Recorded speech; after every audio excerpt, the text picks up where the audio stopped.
সুপ্রিয় দর্শক, আপনাদের সবাইকে আমন্ত্রণ জানাচ্ছি বাংলা ভিশনের জনপ্রিয় সাপ্তাহিক আয়োজন প্রবাসী মুখ অনুষ্ঠানে। সাথে আছি আমি ইমরুল কায়েস। আজ প্রবাসী মুখের 665তম পর্ব প্রচার হচ্ছে। আমাদের সাথে আজ আলোচনার জন্য দুজন অতিথিকে আমরা আমন্ত্রণ জানিয়েছি, তাদেরকে পরিচয় করে দিচ্ছি। আমাদের সাথে স্টুডিওতে আছেন সরোয়ার কামাল, দক্ষিণ কোরিয়া প্রবাসী। বাংলাদেশের স্টুডিওতে আপনাকে স্বাগত জানাচ্ছি। এবং আরেকজন অতিথি আমাদের সাথে সংযুক্ত রয়েছেন, তিনি হচ্ছেন শরীফুল হাসান, দীর্ঘদিন ধরে অভিবাসনদের নিয়ে কাজ করেন। আপনাকে বাংলাদেশের স্টুডিও থেকে স্বাগত জানাচ্ছি। প্রিয় দর্শক, আজ আমাদের এই পর্বে আমরা আলোচনা করব আমাদের প্রবাসীদের যে নানা ধরনের হয়রানির শিকার হতে হয়, বিশেষ করে তারা যখন এয়ারপোর্টে যান, বিমানবন্দরে যান, আসা যাওয়ার সময় বিভিন্ন ধরনের ঝক্কি ঝামেলা তাদের পোহাতে হয়, সেই বিষয়গুলো নিয়ে আমরা আলোচনা করব। আমরা সরাসরি চলে যাচ্ছি শরীফুল হাসানের কাছে। শরীফুল হাসান, আপনার কাছে জানতে চাচ্ছি, এই যে আমাদের প্রবাসীরা নানান সময়ে নানা ধরনের অভিযোগ করে থাকেন, বিশেষ করে তারা যখন এয়ারপোর্টে যান, দেশ ত্যাগ করার সময়, আবার দেশে ফেরার সময় এয়ারপোর্টে দেখা যায় যে নানা ধরনের তারা হয়রানির শিকার হন। তো আপনারা তো এই বিষয়গুলো নিয়ে কাজ করেন, আপনার কাছে মানে কি ধরনের অভিযোগ সাধারণত এসে থাকে বা কি ধরনের হয়রানির শিকার হয়ে থাকে প্রবাসীরা? না, ধন্যবাদ। আমি সবসময় বলি যে আমাদের আজকের বাংলাদেশের অর্থনীতির ভিত্তি বা এই রাষ্ট্রের ভিত্তি যদি হয় কৃষক, গার্মেন্টস শ্রমিক এবং প্রবাসীরা। দেখেন, প্রবাসীরা এই যে বছরে 20-22 বিলিয়ন ডলার পাঠায়, সারা পৃথিবী মিলে বাংলাদেশকে যে লোন দেয়, ঋণ দেয়, তার থেকে 8 থেকে 10 গুণ বেশি পাঠায় আমাদের প্রবাসীরা। কিন্তু সেই প্রবাসীদের যদি আপনি ভোগান্তির কথা বলেন, আমি বহু বছর আগে, আরো 1 দশক আগে, প্রথমত একটা লিড নিউজ করেছিলাম যে প্রবাসীরা রাষ্ট্রকে শুধু দিচ্ছেন, পাচ্ছেন না কিছু। আপনি দেখেন, একজন মানুষ যখন ঠিক করেন তিনি বিদেশে যাবেন, তার প্রতিটা ধাপে ধাপে আপনার হচ্ছে সংকটের শুরু হয়। আপনি যান, প্রথমে হচ্ছে আপনার পাসপোর্ট তৈরি থেকে তার ভোগান্তি শুরু হয়। তারপরে আপনি বিএমইটি বলেন, ম্যান পাওয়ার বলেন, ডিমান্ড কেনা, দুর্বৃত্তায়ন, সিন্ডিকেট, স্বাস্থ্য পরীক্ষায় আপনার অনিয়ম, এত কিছু করে সে যখন দেশটা ছাড়তে যাবে, আপনার প্লেনের টিকিটের উচ্চ দাম, তারপরে সে যখন ওই দেশটাতে পৌঁছায়, সেখানে দিনে 18-20 ঘন্টা পরিশ্রম করে, আপনি কোনো মতে সে জীবনযাপন করে, তার থাকার পরিবেশটা খুব ভয়ঙ্কর, ঠিকমতো খেতে পারে না। এই এত কষ্ট করেও কিন্তু সে দেশের মধ্যে টাকা পাঠায়। সেই মানুষটা যখন আবার ছুটিতে দেশে আসতে চায়, তার বিমানবন্দরে ভোগান্তি, দূতাবাসগুলোতে যখন সেবার জন্য যায়, অধিকাংশ সময় তার অভিযোগ যে মানুষ হিসেবে আমাকে যে মর্যাদা দেবে, সেই মর্যাদাটা সে পায় না। তারপর সে যখন বিদেশ থেকে চলে আসে একেবারে, তারপরেও আপনি দেখবেন তার দুর্ভোগের শেষ নেই। সেজন্যই বলেছিলাম যে আমাদের প্রবাসীরা রাষ্ট্রকে সবসময় দিচ্ছেন। আমাদের 71 সালের মুক্তিযুদ্ধে বলেন বা সর্বশেষ ছাত্র আন্দোলনে বলেন, আমাদের প্রবাসীরা কিন্তু ভূমিকা রাখে। কিন্তু তাদেরকে আপনি যেই ভাষায় আপনি বিমানবন্দরে দেখবেন, তাদের সঙ্গে যেই ভাষা ব্যবহার করা হয়, দূতাবাসে তাদের সঙ্গে যে আচরণটা করা হয়, এবং এই যে অন্যরা যখন দেখে যে বাংলাদেশ তার নাগরিকদের সঙ্গে ঠিক মতন ব্যবহার করে না। ধরুন, মালয়েশিয়ার একটা ঘটনা আমি উদাহরণ দিয়ে বলি, অনেকবার এটা বলেছি। মানে বিনা স্বীকৃতি তখন মালয়েশিয়ার ইন্ডিয়ান হাই কমিশনার একজন এক জায়গায় অভিযান চালাতে গিয়ে এক ভারতীয় পাসপোর্ট ছুঁড়ে ফেলেছে মালয়েশিয়ান পুলিশ। তখন ইন্ডিয়া তার করেছে এবং বলেছে যে তুমি আমার দেশকে করেছো, তোমাকে আনুষ্ঠানিক ক্ষমা চাইতে হবে, নাহলে তোমার সাথে আমার সমস্ত ব্যবসা বাণিজ্য বন্ধ। মালয়েশিয়া ক্ষমা চাইতে বাধ্য হয়েছে। কিন্তু বাংলাদেশের সঙ্গে মালয়েশিয়ার অবিচার চলে। মধ্যপ্রাচ্যের প্রতিটা দেশে আমরা আমাদের শ্রমবাজার ক্ষতিগ্রস্ত হবে এই আতঙ্কে, এই জোয়া তুলে আমরা আমাদের নাগরিকদের মর্যাদা দিই না। সবসময় এক ধরনের চেপে যাওয়ার মানসিকতা আমাদের মধ্যে, যে আপনি যেটা বলেন যে কর্মসংস্থান সংকুচিত হয়ে যাবে, আমাদের লোক নেবে না, এই সমস্ত চিন্তা করেই কিন্তু আমরা অনেক সময় অনেক কিছু চেপে যাই। কিন্তু এটা একেবারেই আমি বলবো একটা ভুয়া যুগ। দেখেন, এই মধ্যপ্রাচ্যের দেশগুলো বলেন, মালয়েশিয়া বলেন, সেই দেশগুলোর আজকে যে অর্থনৈতিক উন্নয়ন, তার পেছনে সবচেয়ে বড় ভূমিকা রেখেছে আমাদের প্রবাসীরা, প্রবাসী বাংলাদেশিরা।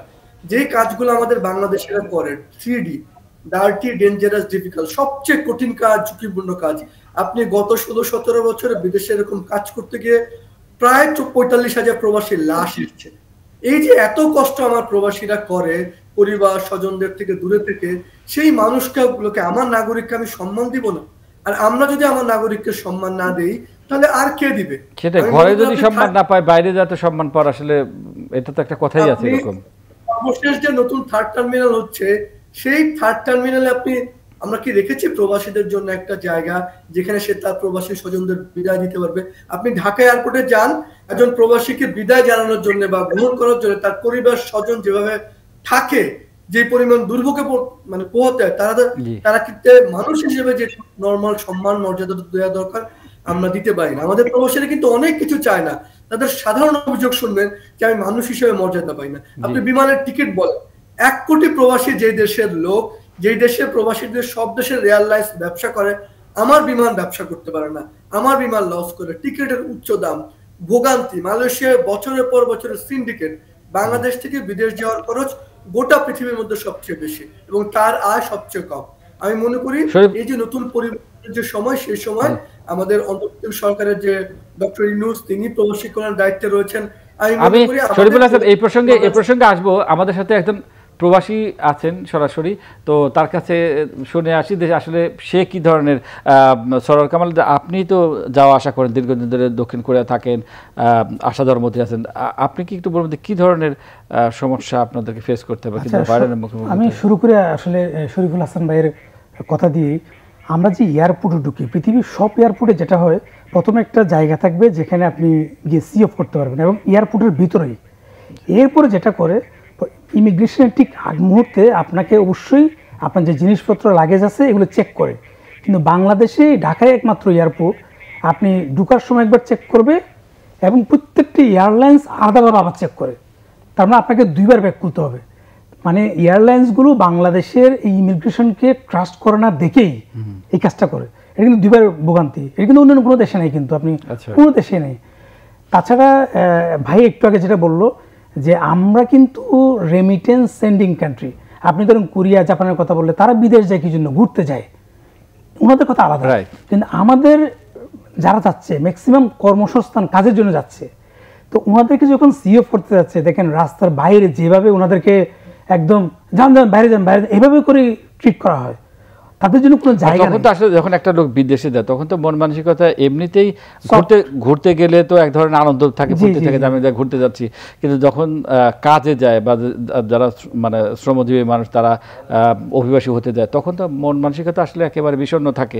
সেই পর্যায়ে যদি এইরকম আবার দূর দূর করে তাড়িয়ে দেওয়া হয়, স্বজনদের ঠিক মতো কথা বলতে না দেওয়া হয়, সি অফ করতে না দেওয়া হয়, এটা আমি 3rd টার্মিনালে এই ব্যবস্থাটা করছে কিনা জানি না, তো এটা রাখা উচিত।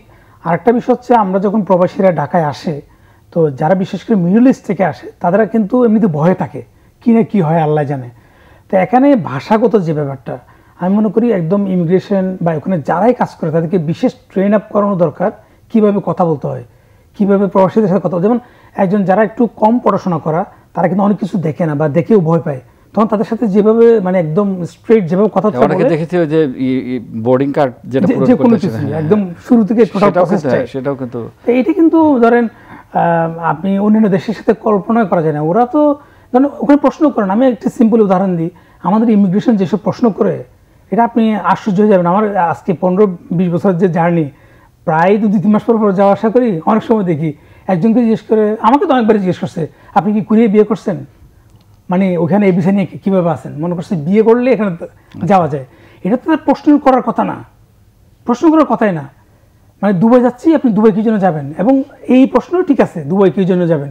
এরপরে যে প্রশ্নগুলো করে, তাও তো আমাকে এইভাবে প্রশ্ন করছে। আমি অনেককে দেখছি, যেমন এক ভদ্রমহিলা, বয়স হবে 50, ওনার বাচ্চা থাকে কানাডাতে, ওনাকে বলছেন আপনি হাজব্যান্ড ছাড়া কীভাবে যাবেন? এই প্রশ্ন আসলে আমার সামনে উনি। তো এগুলো ধরেন ট্রেনিংয়ের ব্যাপার আছে, ওনারা কী ধরনের শিক্ষা, মানে এটা আমাদের ব্যর্থতা। একদম টপ টু বটম তারা কিভাবে ব্যবহার করবে, প্রবাসীদের সাথে কীভাবে কথা, প্রবাসী বলে না, একজন ফরেনার যখন আসে তারাও কিন্তু মানে খুবই অন্যরকম ইয়াতে আসে। আগে থেকেই যে মেন্টাল একটা টর্চার মনে হয় বাংলাদেশে গেলে কী করবে। আমি অনেক কোরিয়ান বায়ারকে দেখছি, কোরিয়ান বায়াররা যখন বাংলাদেশে আসে আগে থেকে কন্ট্যাক্ট করে এখানে কোনো সমস্যা করবে কিনা, এই প্রশ্নটা কেন আসবে। জি, আপনি থাকেন, আপনার সাথে আবার আসছি। শরীফুল হাসান, আপনি তো শুনলেন যে আমাদের সরওয়ার কামালের কাছে যে একেবারে হয়রানিতে এক ধরনের আসি, তারপরে আননেসেসারি বা অপ্রয়োজনীয় কিছু প্রশ্ন করা হয়, যেমন যে আপনি কার সাথে যাচ্ছেন, হাজব্যান্ড যাচ্ছে কিনা, বা নানা ধরনের প্রশ্ন, অনেক কিছু যেটা প্রয়োজনই নেই সেই ধরনের প্রশ্ন করে একটা বিব্রতকর অবস্থার মধ্যে ঠেলে দেওয়া হয়। আবার অনেক সময় যারা দেখা যায় প্রথম পর্যায়ে যারা বাইরে যাচ্ছে, তারা তো এমনিতেই আসলে একটু অপ্রস্তুত থাকে, তাদেরকেও যদি এই ধরনের অপ্রয়োজনীয় প্রশ্ন করে নানা ধরনের বিভ্রান্তিকর অবস্থা তৈরি করা হয়, সেই বিষয়টি তো আসলে সরকার কামাল যে বলছেন যে একটা ট্রেনিংয়ের ব্যবস্থা করা দরকার যারা ইমিগ্রেশনে কাজ করেন। না, আপনি শুধুমাত্র মানে প্রশ্ন করাটা না, প্রশ্ন হয়তো ইমিগ্রেশন তার কাজের জন্য করতে পারে, কিন্তু আমি বলি যে প্রশ্নের ধরনটা, আচরণটা, শ্রদ্ধাবোধের অভাব। আপনি একজন সেই বিদেশ যায়, তারপরে আপনি যখন বুঝে যে এই মানুষটা কাজ করতে যাচ্ছে, বিমানবন্দরের আপনার আনসার থেকে শুরু করে, ইমিগ্রেশন থেকে শুরু করে, কাস্টমস থেকে শুরু করে যাওয়া আসার পথে প্রত্যেকে তার চোখে মুখে যে তাচ্ছিল্য থাকে, আপনি মানে এই সেই জিনিস কিন্তু আপনারা বোঝে দেওয়ার সময় একজন যে বিদেশে যাচ্ছে, হয়তো সে অনেক কিছু জানে না, তখন তার প্রতি যে সম্মানটা, এবং আপনি দেখবেন যে আপনি বিদেশ থেকে আসবেন, পৃথিবীর কোথাও পাবেন না আপনার পাসপোর্টটা আপনাকে তাচ্ছিল্য করে ছুঁড়ে মারছে নিজের দেশে। হ্যাঁ, প্রশ্নটা আপনার দিকে যেভাবে করছে, মানে চোখে মুখে যদি শ্রদ্ধা না থাকে, আমি সেজন্যই আমি বারবার বলছি, আমার নিজের দেশের নাগরিককে যদি আমি সম্মান না দেই, আমার দূতাবাসের সামনে আমার প্রবাসীদের ঘন্টা লাইনে দাঁড়িয়ে থাকে। আমি প্রশ্ন করছি, তাহলে কি এটার জন্য আলাদা একটা ট্রেনিং এর ব্যবস্থা করা দরকার? যে যারা ওখানে তো লেখা থাকে যে ইমিগ্রেশন ডেস্কে যে প্রবাসীদের জন্য, বিদেশিদের জন্য সাধারণ, তো যারা প্রবাসীদের ডিল করবে তাদের আলাদা। না, শুধু ট্রেনিং না, আপনি এই যে মানসিকতার পরিবর্তনটা, সেটা সবচেয়ে জরুরি। আপনি প্রশিক্ষণ মনে কিছু, যদি আন্তরিকতা বা মানসিকতা যদি না বদলে, আপনি যাবেন, আপনি দেখবেন অনেক দূতাবাসে যে বাথরুমটা থাকে, যেখানে প্রবাসী কর্মীরা আসেন পাসপোর্ট বন্ধ কিছু নিতে, ওই বাথরুমটা যে প্রবাসীরা ব্যবহার করবেন, ব্যবহারের উপযোগী থাকে না। এবং কিছু হলে আমরা আমাদের প্রবাসীদের দায়ী করি, ওরা জানে না, ওরা বোঝে না যে রাষ্ট্র যে তাকে তৈরি করা, তার দায়িত্ব বলতে। আপনি বিমানবন্দর থেকে সিসি ক্যামেরা আছে, আপনি তো দেখলেই বুঝেন যে কোন মানুষটাকে আমি শ্রদ্ধা দিয়ে কথা বলি, কোন মানুষটাকে অশ্রদ্ধা কথা বলছি। এখন সেইটা হচ্ছে জবাবদিহিতামূলক যে একটা কাঠামো না থাকলে, এখন আমরা তো জানি যে দায়িত্বে থাকে ওই শ্রমিক করবে, সেজন্যই কিন্তু তার সাথে এই করার আচরণটা পায়। এইটা শুধু যে প্রশিক্ষণ দিয়ে বদলে যাবে তা না, এটা বদলাবে যখন আপনি মানসিকতা বদলাবে, জবাবদিহিতার আওতায় আপনি আনতে পারবেন, আপনি যখন তাকে মানুষ মনে করবেন, তখন আপনি তাকে করতে পারবেন। এখন ধরেন বাংলাদেশের কূটনীতি কিন্তু যদি আমি বলি, বাংলাদেশে ধরেন সৌদি আরব বলেন, মধ্যপ্রাচ্যে বলেন, মালয়েশিয়া বলেন, আমার কূটনীতি ধরেন মানে আমি কোথাও যুদ্ধ করতে যাচ্ছি না, কোনো দেশ দখল করতে যাচ্ছি না, এই মধ্যপ্রাচ্যে আমার কূটনীতিটা যদি হয় আমার প্রবাসী কর্মীদের অধিকার রক্ষার কূটনীতি, তার কর্মসংস্থান, তার রক্ষা, এখন সেই জায়গাগুলোকে আমরা সেইভাবে করতে পারি। আমার ধরেন দূতাবাসে আমি যে রাষ্ট্রদূতকে পাঠাচ্ছি বা লেবার উইংয়ে যে কর্মকর্তাকে পাঠাচ্ছি, ধরেন সৌদি আরবে পাঠাচ্ছি, তিনি হয়তো আরবি ভাষাই জানেন না, বা ওইখানকার চাল চলন কালচার তিনি জানেন না। এই যে বা দূতাবাসে ধরেন নানান দপ্তরের কর্মকর্তারা মিলে যে আমার যে বৈদেশিক কর্মসংস্থান, আমার প্রবাসীদের অধিকার রক্ষা, এই যদি সৌদি আরবে আমি বলি, সৌদি আরবে যে আমাদের কর্মীরা এক্সপ্লয়েটেড হয়, মালয়েশিয়া যে বছরের পর বছর এক্সপ্লয়েটেশন হচ্ছে, সিন্ডিকেট হচ্ছে, অতিরিক্ত টাকা নেওয়া হচ্ছে, আমাদের দূতাবাস আমাদের কর্মীদের স্বার্থ দেখছে না, তারা বরং এই যে দুষ্টু চক্র যারা দুর্বৃত্তায়ন বা লুটপাট, অধিকাংশ সময় দেখা যায় যে তাদের স্বার্থ তারা দেখছে। সেজন্য আরেকটা বিষয়, সেটা তো আছে দূতাবাসের বিষয়, ওটা আমরা আসবো। আমরা আরেকটা বিষয় দেখি যে মালামাল আনা নেওয়ার ক্ষেত্রে কিন্তু নানা ধরনের সমস্যা পড়তে হয় প্রবাসীদের। বিশেষ করে আমরা দেখি যে ছোট্ট একটা উদাহরণ দিই আপনার, যে আগে দেখা যেত 4টা মোবাইলও নিয়ে আসা যেত, কারণ একজন যখন বিদেশ থেকে আসে স্বাভাবিকভাবে কিন্তু আমরা ধরে নিই যে আমার এক আত্মীয় আসছেন, তার হয়তো আত্মীয় স্বজনের জন্য এই ছোটোখাটো জিনিস যেমন মোবাইল বা এই ধরনের জিনিসপত্র আনতে হয়। কিন্তু এখন দেখা যাচ্ছে যে সেটা 2টার বেশি আনা যাবে না, এবং যদি 2টার বেশি আনা তাদেরকে নানাভাবে নিগৃহীত হতে হয়। তো এই বিষয় নিয়ে আপনাদের কাছে কি ধরনের অভিযোগ পান? প্রথমত আপনি যদি দেখেন, আমি আবারও বলি, রাষ্ট্রের নীতি যদি রাষ্ট্র যদি আইন করে যে না আমি 2টো আনবো বা অন্য কিছু আনবো, রাষ্ট্রের সেই নীতি থাকতে পারে, কিন্তু আমি যেটা বলি আপনি আচরণটা দেখবেন, যেই সময়টাতে কাস্টমসের দেখবেন আপনি সৌদি আরব থেকে মধ্যপ্রাচ্য থেকে যে ফ্লাইটটা আসছে তার আগতদের প্রতি তার আচরণ, কানাডা থেকে যে ফ্লাইটটা আসছে, ইউরোপ থেকে যে ফ্লাইটটা আসছে তার যাত্রীদের প্রতি আচরণ এক না। ওই প্রবাসী কর্মী আসলে আমি নিজেও দেখেছি যে মধ্যপ্রাচ্য যেমন দুবাই থেকে আসলে সাথে সাথেই মনে হয় যে এখানে যারা আছে সবাই ও হয়তো একটা 2টো কম্বল আনে, পরিবারের জন্য একটা ইলেকট্রনিক্স জিনিস আনে, কিন্তু আপনি যে আচরণটা তার সাথে করা হয় মনে হচ্ছে অনেক চুরি করে অপরাধ করে নিয়ে আসছে। কিন্তু যারা দুর্নীতি করে, দুর্বৃত্তায়ন করে, তাদের তো আপনি সবই তারা নিয়ে যেতে পারে, আনতে পারে। এই যে সাধারণ নাগরিকদের প্রতি, প্রবাসীদের প্রতি আপনি যে আচরণটা করা হয়, আমি মনে করি হ্যাঁ গত কয়েক বছর হয়তো কিছুটা উন্নতি হয়েছে, কিন্তু এই জায়গায় আমাদের ব্যাপকভাবে উন্নতি করার সুযোগটা আমাদের আমি রয়ে গেছে। আমি বুঝি একটা ঘটনাই বলি, আমাদের প্রবাসীদের নানান বিষয় দেখার জন্য একটা প্রবাসী কল্যাণ ডেস্ক রয়েছে। থার্ড টার্মিনালে সেই প্রবাসী কল্যাণ ডেস্ক থাকবে কিনা সেটা আমরা জানি না। সেখানে প্রবাসীদের সে অফ করার জন্য পরিবারের সদস্যরা বিদায় দিতে পারবে কিনা আমি জানি না। ও বের হয়ে যাওয়ার পর ও যে গাড়িটা নিবে আমাদের যে প্রবাসী তার বাড়িতে যাবে, সেই জায়গায় তাকে জিম্মি করা হয়। যে প্রতি পদে পদে, সেদিন আমি বলছি এটা শুধু একটা বিচ্ছিন্ন এয়ারপোর্টের আলোচনা না, আপনি একজন বিদেশগামী কর্মীর তার পাসপোর্ট তৈরি থেকে শুরু করে, পাসপোর্ট নবায়ন থেকে শুরু করে প্রতি পদে পদে পদে পদে যে দুর্ভোগ ভোগান্তি, আমি মনে করি সেইটা যদি আমাদের দূর করতে হয় তাহলে আমাদের আইন কানুন নীতি চর্চা এমন ভাবে করতে হবে প্রবাসী বান্ধব থাকবে। দেখেন আমি বলি না যে আপনি আলাদা করে প্রবাসীদের জন্য লাইন করেন, আলাদা করে লাইন করলে হয় কি, আপনি যখন বুঝবেন প্রবাসী কর্মীর লাইন, তার প্রতি আপনি উল্টো নেগেটিভ আচরণ করবেন। সেজন্য আমি বলি যে আলাদা করে না করে আপনি এমন ভাবেই সেবাটা করেন যেন প্রত্যেকে তার মর্যাদাটা পায়। এবং তারপর যদি আপনি আপনার প্রবাসীকে আলাদা করে ভিআইপি মর্যাদা দেন, তাকে দেখেন আপনি সেই সেবা যে দিবেন, এই যে প্রবাসীরা কষ্ট করে দেশে টাকা পাঠায়, কয়টা ব্যাংক আছে তারা বলেছে যে এরা যে টাকা পাঠায় তাদের জন্য আমরা এই ধরনের উদ্যোগ নিব, এই ধরনের সেভিংস এর আয়োজন করব, তাদের সন্তানের জন্য এই সুবিধা করব, তারা হাসপাতালে গেলে এই সুবিধা পাবেন। আমাদের প্রবাসীদের জন্য কিন্তু সেই অর্থে কোনো সুযোগ সুবিধা আমাদের নেই।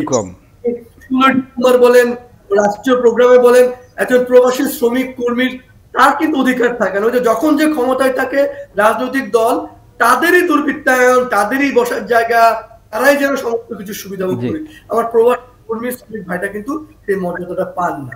জি শরীফুল হাসান, আবার আসবো আপনার কাছে। প্রিয় দর্শক, আমরা অনুষ্ঠানে এই পর্যায়ে নিচ্ছি ছোট্ট একটি বিজ্ঞাপন বিরতি। বিরতির পর আবার ফিরে আসছি, সঙ্গেই থাকুন।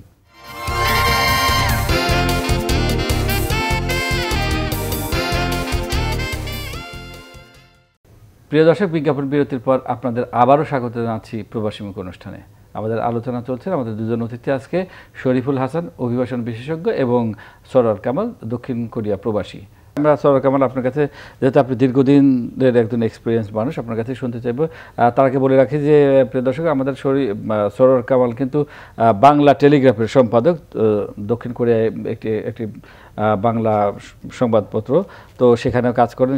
সেখানে প্রবাসীদের নানা ধরনের বৈষম্য অসুবিধা সেগুলো পত্রিকার মাধ্যমে তুলে ধরার চেষ্টা করেন এবং প্রবাসীদের না কাজ করেন। তো আপনার কাছে জানতে চাইবে যে এই যে আমরা শুনলাম শরীফুল হাসানের কাছে যে আচরণগত একটা সমস্যা আমরা দেখতে পাই যারা আমাদের প্রবাসীদের ডিল করে, বিশেষ করে বিমানবন্দরে একটা আচরণগত সমস্যা। তো আমরা আসলে স্পেসিফিক জানতে চাচ্ছি যে যেমন ধরেন যারা যে আসার পরে যে একটা ইয়া ফিল আপ করতে, বোর্ডিং কার্ড বলেন বা ইয়ে ফিল আপ করতে হয়, অনেকেই জানে না, কিন্তু আবার কোথায় দাঁড়াতে হবে জানে না, আবার অনেক সময় দেয় অনেকে লাগেজ মাথায় করে আসে, কারণ আমাদের একেবারে শ্রমজীবী মানুষ তো থাকে। তো এই যে এই ধরনের স্পেসিফিক কী ধরনের সমস্যা আছে যেটা আমাদের যারা প্রবাসীরা রয়েছেন তাদের পোহাতে হয় এয়ারপোর্টে? রিসেন্টলি যেটা আমরা একটা পরিবর্তন দেখতে পাচ্ছি, যেমন ধরেন আগে যেটা হইতো, এই পাশে লাগেজের যে ট্রলি আছে, ট্রলিগুলো একদম এমন এক জায়গায় রাখা হইতো যে আপনি যদি একটা ব্যাগ নিতে আসেন ওই পাশ থেকে নিয়ে এসে, মানে বিশাল একটা ঝামেলা। এইবার আমি দেখলাম, গতকালকে দেখলাম যে সব জায়গায় ট্রলিগুলো মানে ডিস্ট্রিবিউট করা আছে। আচ্ছা। এবং কালকে আশ্চর্যজনক সত্য, কালকে আমি রাত্রিবেলা আসলাম কোরিয়া থেকে, তো কালকের মতো এত ফাস্ট আমি গত 15 বছরে মানে লাগেজ মানে হঠাৎ মানে এত তাড়াতাড়ি চলে আসছে। ইমিগ্রেশন শেষ, আসলাম, লাগেজ পেয়ে গেছি। তো এখানে লাগেজের ব্যাপারে একটু বলে নিই, যেহেতু কথা আসছে, মানে লাগেজগুলো ওনারা যেভাবে ড্রপ করে বা কাজগুলো করে, এটা বাহির থেকে দেখা যায়, তখন মানুষের কিন্তু খুব খারাপ লাগে। আমি একটা সৌদি আরব থেকে বা দুবাই থেকে যেখান থেকে আসি না কেন, আমার লাগেজটা একদম থ্রু করতেছে দেখতেছি, আবার অনেক সময় বলতেছে এখানে দাঁড়াবেন, একটু ফাঁকে যান, ইয়ে করেন। এইগুলো আসলে ইমপ্রুভ করা দরকার। আর যেটা আগে যেটা লিখতে হতো, এখন আসলে লেখার কোনো কিছু প্রয়োজন নেই। যদি আপনার কাছে কোনো স্বর্ণ বা কোনো কিছু থাকে তখন লেখা লাগে, ডিক্লেয়ার দিতে হয়, এর বাইরে কিন্তু লেখা লাগে না। আর ভাই যেটা বলছে এটাই, যে আসলে মানুষ কি চায়, একটু মর্যাদা চায়, মানুষ শুধু একটু সুন্দর ব্যবহার চায় না। ধরেন অনেকেই কিন্তু একেবারেই ইমিগ্রেশন ল সম্পর্কে অজ্ঞ থাকে। আমরা তো অনেক সময় জানি না যে ইমিগ্রেশন লতে কী কী আছে, কী কী আনা যাবে, কী কী মানে অতিরিক্ত হওয়া যাবে না, সেই বিষয়গুলো কিন্তু মাথায় থাকে না। আর আমার যে প্রবাসী একজন শ্রমিক ভাই, সে তার তো মাথায় থাকারই কথা না যে আমি কতটুকু নিতে পারবো, কী কী নিতে পারবো। তো সেই ক্ষেত্রে হয়তো কিছু বেশি নিয়ে আসলেও সেটা তো যারা ইমিগ্রেশন আছে তারা দেখে বুঝবে না যে কে ব্যবসায়ী, কে চোরাচালানকারী, আর কে আমার প্রবাসী ভাই বিদেশ থেকে আসতেছে, তাকে তো সেভাবে আমরা যেমন কোরিয়াতে দেখছি বিভিন্ন জায়গায় যখন সার্ভিস সেন্টারগুলো থাকে, সেখানে ধরেন একজন একটা ফ্লাইট থেকে নামলো, এই ফ্লাইট থেকে নামা পর্যন্ত থেকে ইমিগ্রেশন পর্যন্ত ড্রেস পরা দু একজন স্বেচ্ছাসেবক থাকতে পারে, এটা এয়ারপোর্টেরই। তখন তারা হেল্প করে, তারা দেখলেই বুঝবে যে আপনি কি ওই ইমিগ্রেশন যেতে চাচ্ছেন, আপনি এদিকে যান। অনেক সময় বুঝে না তো, এই ধরনের হেল্পগুলো করার জন্য এখানে কিছু স্বেচ্ছাসেবক টাইপের বা এয়ারপোর্টের কর্মী থাকতে পারে, তারা যারা সুন্দরভাবে বুঝিয়ে দিতে পারবে আর কিরকম। আমরা শরীফুল হাসান আপনার কাছে আবার আসছি। আমরা তো দেখছি যে আমাদের দেশে একটা বিরাট পরিবর্তন হয়েছে, বিশেষ করে আমাদের ছাত্র জনতা, ছাত্ররাই, বৈষম্য বিরোধী ছাত্ররা বিশাল একটা পরিবর্তন নিয়ে এসছে। দীর্ঘদিনের একটা অটোক্রেটিক যে একটা শাসন ছিল সেটার পরিবর্তন করেছে। তো তার সুবাতাস কিন্তু আমরা সব জায়গায় দেখছি। তো এর সুবাতাস যেমন আমাদের সরকার কামাল বলছেন যে গতকালকেই তিনি এয়ারপোর্টে এসে একটা পরিবর্তন দেখতে পেয়েছেন। তা আমরাও আশা করি যে এই যে পরিবর্তনের মধ্য দিয়ে সেই পরিবর্তনের ঢেউ কি এয়ারপোর্টে লাগবে না, সেই পরিবর্তনের ঢেউ কি আমাদের প্রবাসীর উপকৃত হবে না? না, আপনি অবশ্যই সবচেয়ে বেশি তো সুবিধা প্রবাসীরা মানে পাওয়ার অধিকার রাখেন। আপনি যদি দেখেন এবারে ছাত্রদের আন্দোলনে কিন্তু প্রবাসীরা সারা দেশ থেকে, সারা পৃথিবী থেকে কিন্তু তারা ভূমিকা রেখেছে। আপনি সেই কারণে কিন্তু সংযুক্ত আরব আমিরাতে আপনার 57 জন জেলে আছে। সৌদি আরব, আরব আমিরাতে আমরা জানি একই ঘটনা কিন্তু মধ্যপ্রাচ্যের বিভিন্ন দেশে ঘটেছে। সেখানে মিছিল আন্দোলন করা নিষিদ্ধ, আমাদের প্রবাসীরা তার সঙ্গে যুক্ত হয়েছে, তারা সেই কারণে জেলে আছে। আমি প্রথমত মনে করি যে তাদের পাশে আইনি সহায়তাটা এখন দেওয়া দরকার। আর দ্বিতীয়ত আপনি যেটা বললেন যে পরিবর্তনের ছোঁয়া, দেখুন এই পরিবর্তনের ছোঁয়াটা তো অবশ্যই লাগা দরকার, কিন্তু যে মানুষগুলো সেবা দিবে, বিমানবন্দরে, দূতাবাসে যে সেবা দিবে, সেই মানুষগুলো যদি আচরণ না বদলায়, আবার যদি তারা যাই আগের মতনই করে, আমি সেজন্যই বাংলাদেশের কোনো কিছুতে আসলে ব্যক্তিকেন্দ্রিক কোনো কিছুতে আমার আস্থা নাই। আপনি ব্যক্তির চেয়ে আমাদের প্রাতিষ্ঠানিক কাঠামোগুলো জরুরি, কাঠামোগত পরিবর্তন। এমন একটা প্রাতিষ্ঠানিক কাঠামো থাকবে যেখানে বলা থাকবে, আপনি এই যে ধরেন আমাদের এত মানুষ বিদেশ থেকে আসে, আমরা ঢাকা এয়ারপোর্টে খুব ক্লোজলি কাজ করি, তো আপনি দেখেন একজন বিদেশ ফেরত মানুষ ফিরলে তিনি যদি নারী হন তাহলে তার কি সহায়তা লাগবে, তিনি যদি প্রেগনেন্ট হন তাহলে তার কি ধরনের সহায়তা লাগবে, তিনি যদি টর্চার্ড হন কোথায় যাবেন, এই যে সমস্ত কিছু আপনি শুনে অবাক হবেন। প্রতিদিন আমাদের ঢাকা এয়ারপোর্টে 8 থেকে 10 জন প্রবাসী লাশ আসছে। গত 16-17 বছর আমাদের 45,000-এরও বেশি প্রবাসীর লাশ আসছে। এই যে লাশটা আসে, সেই কফিনটা মালামালের সাথে এমন ভাবে পড়ে থাকে, সে লাশটা যে স্বজনরা নিতে আসে তাদের যে যত জায়গায় দুর্ভোগের মধ্যে পোহাতে হয়, আপনি এই যে প্রবাসীদের যে অবর্ণনীয় কষ্ট এবং এই যে পুরো ব্যবস্থাপনাটা অভিবাসন খাতের, বাংলাদেশ থেকে বিদেশ যাওয়ার খরচ কিন্তু গোটা পৃথিবীর মধ্যে সবচেয়ে বেশি। এখন সে 5 লাখ, 7 লাখ, 10 লাখ টাকা খরচ করে যাচ্ছে ধরেন সৌদি আরবে, মালয়েশিয়া বা মধ্যপ্রাচ্যে, এখন তার হয়তো প্রতি মাসে বেতন ধরেন 20,000 টাকা, সে যাচ্ছে 2 বছরের জন্য, এই টাকাটা তুলতে পারে না। আমাদের সরকার, আমাদের আইএলও, বিএসএস যে রাষ্ট্রীয় মানে জরিপ, তাতে আমরা দেখছি যে 18 মাস থেকে 2 মাস লাগে এই খরচটা তুলতে। তখন তারা কি হয়, তার যেহেতু খরচ তুলতে পারে না, সে অনিয়মিত থাকে, আনডকুমেন্টেড যায়, জেলে যাওয়ার ভয় থাকে, হাসপাতালে ট্রিটমেন্ট নিতে পারে না। এবং আমাদের প্রবাসীরা আমাদের দেশে যারা থাকে, দেখেন মানসিকতার পরিবর্তন কিন্তু পরিবার সুন্দর হতে হবে। দেশে যারা থাকে তারা মনে করে বোধহয় টাকা নিষেধ, সবসময় টাকা পাঠাবে, কিভাবে থাকে এক রুমের মধ্যে, কিভাবে গাড়ি সময় তার পরিবার স্বজনরা বুঝতে চায় না। এই জন্য আমি বলি প্রবাসীদেরকে যদি না বুঝি আমরা, পরিবার স্বজন থেকে একটা বছরের পর বছর দূরে থাকছে, তার মানসিক অবস্থাটা কি, তাকে কি ধরনের সহায়তা লাগবে, তার প্রতি আমাদের আচরণটা কি ধরনের হতে হবে, এই জিনিসগুলো কিন্তু আমরা অনেক সময় বুঝতে চাই না। আমি মনে করি প্রবাসীদের প্রতি ইতিবাচক দৃষ্টিভঙ্গিটা দরকার। আর আমাদের প্রবাসীদের কমিউনিকেশন স্কিলটা, তাকে ট্রেনিং দেওয়া, কতক্ষণ আগে এয়ারপোর্টে যাবে, কিভাবে ট্রানজিট পার হবে, টয়লেটটা কিভাবে ব্যবহার করবে, এই বিষয়গুলো কিন্তু তাকে হাতে কলমে প্রশিক্ষণ দেওয়া, সেজন্য ভিডিও রাখা, এয়ারপোর্টে বিভিন্ন ধরনের তথ্য রাখা, এই জিনিসগুলো কিন্তু আমাদের ঘাটতি রয়েছে। কারণ ও তো প্রথমবারের মতো বিদেশে যাচ্ছে, ও হয়তো জীবনে যায় 1-2 বছর পর ফিরে, ও 20 বছর থাকলেও ট্রাভেল হয়তো 3-4-5 বার, জি জি, যাওয়া আর আসার সময়, অথবা বা ছুটিতে 2-1 বার বাড়িতে আসা। জি, আবার শরীফুল হাসান আপনি সংযুক্ত থাকুন। সরার কামাল, আপনি তো বলছেন যে গতকালকে আপনি যখন আসেন, গতকাল অর্থাৎ বুধবার রাতে যখন আপনি আসেন তখন এক ধরনের পরিবর্তন, তো হঠাৎ করে এই যে পরিবর্তনটা দেখলেন, এই পরিবর্তনকে আমাদের এই ছাত্র আন্দোলনের ঢেউ মনে করেন নাকি কি মনে করেন? আর আরেকটা বিষয় হচ্ছে যে সেই যে পরিবর্তনটা আপনি লক্ষ্য করলেন সেটা কি শুধু আপনার ক্ষেত্রে নাকি অন্যান্য ফ্লাইটের ক্ষেত্রে বা আমাদের যে মধ্যপ্রদেশ সেগুলো লক্ষ্য করছেন কিনা? না না, কালকেরটা ছিল হচ্ছে আমার কাছে, আমি যেটা দেখি সবসময় যখন আমরা আসি, আসার পরে 30 মিনিট মিনিমাম 30 মিনিট থেকে 1 ঘন্টা পর্যন্ত ওয়েট করতে হয় আর কি। তো কালকে দেখলাম এই ওয়েটিংটা জিরো। আমি যখনই পার হয়ে গেলাম আচ্ছা, তখন দেখতেছি হয়ে গেছে। আর বাইরে বের হওয়ার সময় যেটা আগে যেটা দেখতাম আর কি, মানে আগে খুব মানে একটু কি বলবো, প্রত্যেকজনের এটা কি এটা কি ওইটা কি, ওইটা কালকে আমি দেখিনি।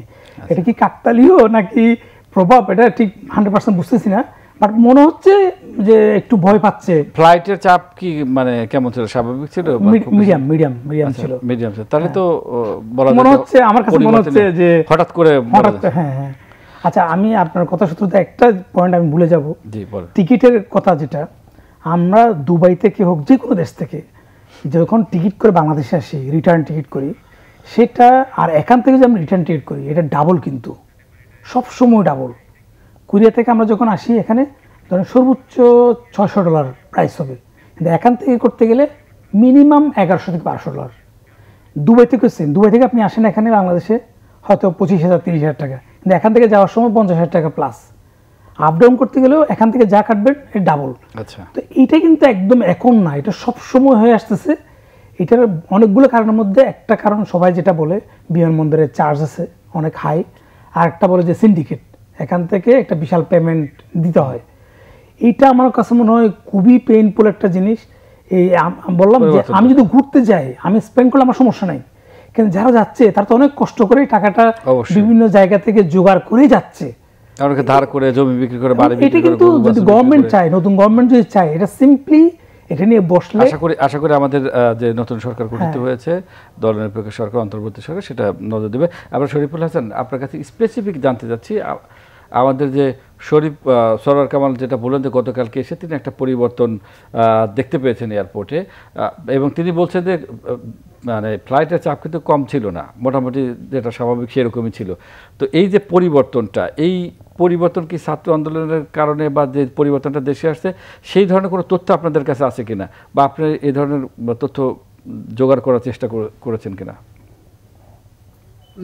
আমরা যেটা সংযুক্ত আরব আমিরাতের কথা, যে দুবাইতে যে ঘটনাটা ঘটলো, তারপর আমরা সেই তথ্যগুলো নেওয়ার চেষ্টা করছি। আসলে দুবাইতে এই মানুষগুলো যারা জেলখানায় রয়েছে তাদের তালিকাতেই এখন পর্যন্ত শরীফুল ভাই, সেটা আমাদের পররাষ্ট্র উপদেষ্টা 2-3 দিন আগে আমাদেরকে বলেছেন যে চিফ অ্যাডভাইজার মহোদয় নিজে তিনি কথা বলবেন ইউএই সরকারের সাথে, যে যারা আটক আছে বা সেখানে বিভিন্ন শাস্তির সম্মুখীন হচ্ছে তাদের ছাড়ানোর বিষয়টা, এবং সেখানে লয়ারও নিযুক্ত করার কথা। আশা করি ওই সমস্যাটা হয়তো সমাধান হয়ে যাবে, কিছুটা সময় লাগলেও, যেহেতু চিফ অ্যাডভাইজার মহোদয় তার নিজের একটা ইমেজ আছে বিশ্বব্যাপী, তো সেটা কাজে দেবে। আমি যেটি স্পেসিফিক জানতে চাচ্ছি যে এয়ারপোর্টের যে পরিবর্তনের কথা আমাদের সরওয়ার কামাল বললেন, সেই বিষয়ে কোনো তথ্য আছে? আমি এই কথাটা বললাম এই কারণে যে আপনার মানে এই মুহূর্তে প্রবাসীদের যে কয়েকটি ইস্যু গুরুত্বপূর্ণ, তার মধ্যে একটাই কিন্তু বিমানবন্দরের ক্ষেত্রে যেটা আপনি জানতে চাইছেন, আমাদের কিন্তু শাহজালাল আন্তর্জাতিক বিমানবন্দরের এখন যেটা দেখছেন সেইখান থেকে কিন্তু আমরা থার্ড টার্মিনালে আমাদের যাওয়ার কথা, কাজ প্রায় শেষ। এখন আপনি এইখান থেকে যদি আপনি থার্ড টার্মিনালে যখন শিফট করবে, এখন থার্ড টার্মিনালে আমাদের সেজন্যই বললাম, প্রবাসীরা যে দুর্ভোগের শিকার এতদিন সেখানে হয়েছেন, সেটা একদম প্রবেশ থেকে শুরু করে মানে লাগেজ হ্যান্ডেলিং থেকে আরম্ভ করে থার্ড টার্মিনালে যদি সেই ব্যবস্থাটা না থাকে, গত কিছুদিন ধরে আপনি যেটা বলছেন সব জায়গাতেই সরকারের যে কোনো দপ্তরে আপনি একটা পরিবর্তনের মধ্যে দিয়ে যাচ্ছে, আপনি ঘুষ দুর্নীতি এই সমস্ত অনেক ক্ষেত্রে ছাত্রদের আন্দোলনের পর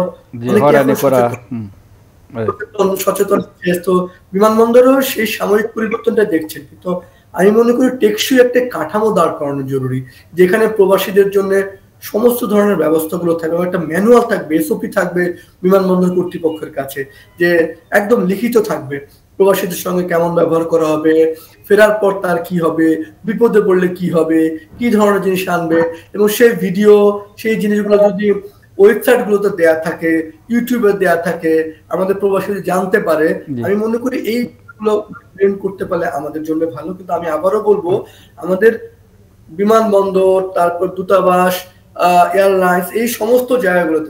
এবং আরেকটা বিষয় দেখবেন আপনি, প্রবাসীদের সেখানে যে সমন্বয়টা হয়, দেখেন প্রবাসীদের পাসপোর্টের বিষয়টা দেখে স্বরাষ্ট্র মন্ত্রণালয়, বিমান দেখে বেসামরিক বিমান বন্দর, বিদেশে যখন দেয় সেখানে দেখে পররাষ্ট্র মন্ত্রণালয়, লেবার উইং এ গেলে দেখে হচ্ছে অ্যাডমিন।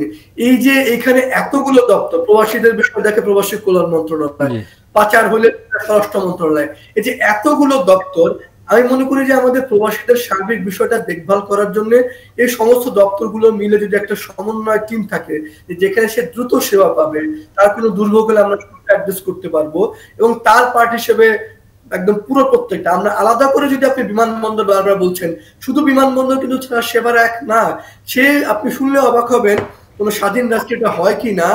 আমাদের এই প্রবাসীদের বিদেশে পাসপোর্ট এমআরপি সেবা বছর দুয়েক আগে একবারে সমস্ত জায়গায় আমাদের এমআরপি পাসপোর্ট ছাপা বন্ধ হয়ে গেছিল। সেই দুর্নীতির জবাব কে দিবে?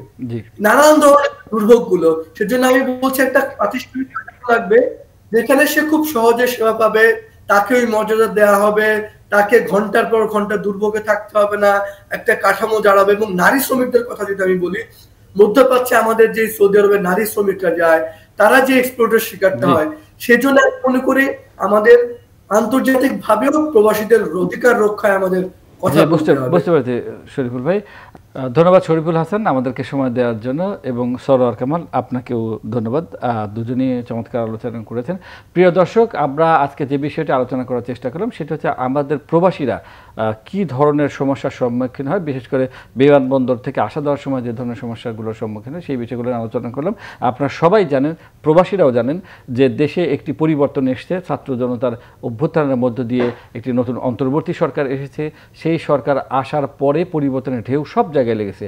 আমরা আশা করি, আমাদের এই অনুষ্ঠানের মাধ্যমে আমরা আশা করি যে এই পরিবর্তনের ইতিবাচক ঢেউ যেন বিমানবন্দর সহ সব জায়গায় পড়ে, কারণ প্রবাসীদের, বিশাল সংখ্যক প্রবাসীদের টাকায় পাঠানো অর্থে আমাদের অর্থনীতির চাকা করে। সে কারণে আমরা আশা করি নতুন সরকার, এই অন্তর্বর্তী সরকার যেসব পরিবর্তন আনছে, প্রবাসীদের ক্ষেত্রেও ইতিবাচক পরিবর্তন আনবেন, যাতে কোনো ধরনের হয়রানির শিকার আমাদের প্রবাসী ভাই বোনরা না হন। সেই প্রত্যাশা ব্যক্ত করে আজ আমাদের অনুষ্ঠান এখানেই শেষ করছি। সবাই ভালো থাকুন, সুস্থ থাকুন, আল্লাহ হাফেজ।